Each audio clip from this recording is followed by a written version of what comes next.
के लोग भी जख्मी हो रहे हैं, वो लेके जा रहे हैं हॉस्पिटल। कितने दिन का ट्रेनिंग रहता है? इधर पहले एक माह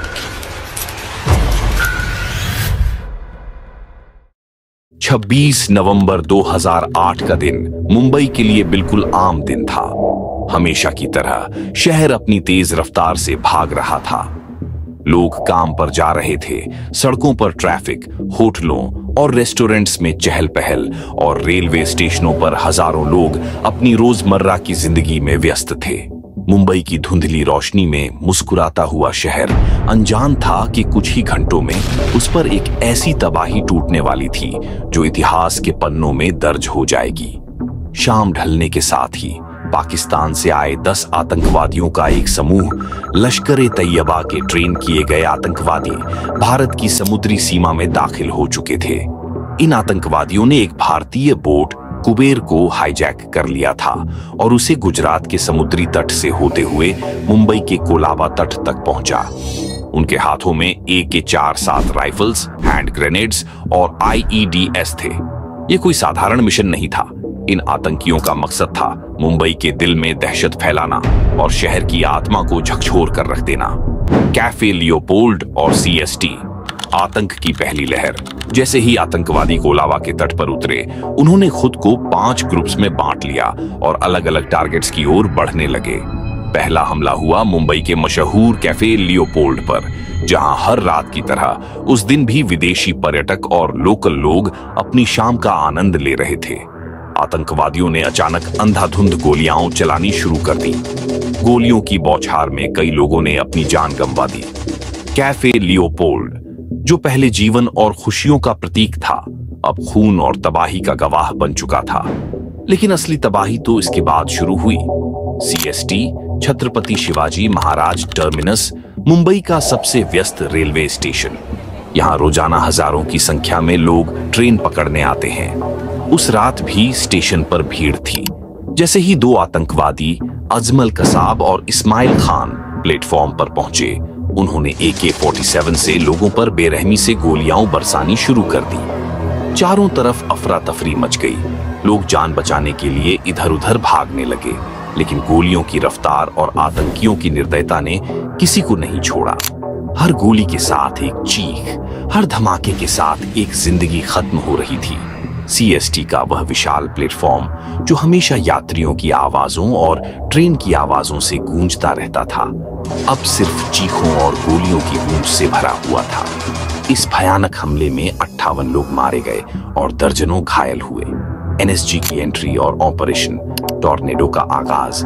मुंबई पुलिस ने तुरंत हरकत में आकर स्थिति संभालने की कोशिश की, लेकिन आतंकियों की साजिश बेहद सटीक और खतरनाक थी। आखिरकार NSG, नेशनल सिक्योरिटी गार्ड्स को बुलाया गया। ऑपरेशन टॉर्नेडो का आगाज हुआ, जिसका मकसद था शहर के अलग अलग हिस्सों में घुसे आतंकवादियों को खत्म करना और बंधकों को सुरक्षित निकालना। उधर ताजमहल पैलेस और ओबेरॉय ट्राइडेंट होटल में भी आतंकवादी घुस चुके थे। इन होटलों में सैकड़ों विदेशी और भारतीय मेहमान मौजूद थे। आतंकियों ने वहां लोगों को बंधक बना लिया और अंदर तबाही का माहौल बना दिया। ताज के आइकॉनिक डोम से आग की लपटें उठने लगी। हर जगह से गोलियों की आवाजें और ग्रेनेड धमाकों की गूंज सुनाई देने लगी। NSG के कमांडोज ने जैसे ही ताज होटल के अंदर कदम रखा, वो जानते थे कि ये एक लंबी और कठिन लड़ाई होगी। कमरों में छुपे हुए आतंकियों को ढूंढना और बंधकों को सुरक्षित बाहर निकालना एक मुश्किल काम था, लेकिन हमारे जवान अपनी जान को दांव पर लगाकर आगे बढ़ रहे थे। नरीमन हाउस की त्रासदी, नरीमन हाउस जो यहूदी समुदाय का केंद्र था, वहां भी आतंकवादियों ने बर्बरता की। यहां रब्बी गैब्रियल होल्ट्सबर्ग और उनकी पत्नी रिवका को बंधक बना लिया गया। NSG ने इस जगह पर भी बहादुरी से ऑपरेशन को अंजाम दिया, लेकिन होल्ट्सबर्ग दंपत्ति शहीद हो गए। उनका छोटा बेटा मोशे अपनी नानी की मदद से बचा, जो उसे लेकर वहां से सुरक्षित निकलने में सफल हुई।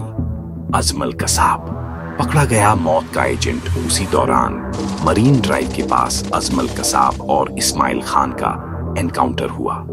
इस्माइल मारा गया, लेकिन कसाब को जिंदा पकड़ा गया। कसाब की गिरफ्तारी ने इस हमले की साजिश की परतें खोली और दुनिया के सामने आतंक की असलियत आ गई। कसाब ने पाकिस्तान में हुए प्लान की जानकारी दी, जिसने साबित किया कि यह हमला एक अंतर्राष्ट्रीय साजिश का हिस्सा था। 166 शहीद, लेकिन देश खड़ा रहा। यह हमला सिर्फ मुंबई के लिए नहीं, बल्कि पूरे भारत के लिए एक ऐसा काला अध्याय था जिसे कभी भुलाया नहीं जा सकेगा। इस हमले में 166 मासूम लोग मारे गए। साथ ही देश ने अपने कई वीर जवान खो दिए। ATS chief Hemant Karkare, ACP Ashok Kamte, inspector Vijay Salaskar और मेजर संदीप उन्नीकृष्णन जैसे बहादुर अधिकारी।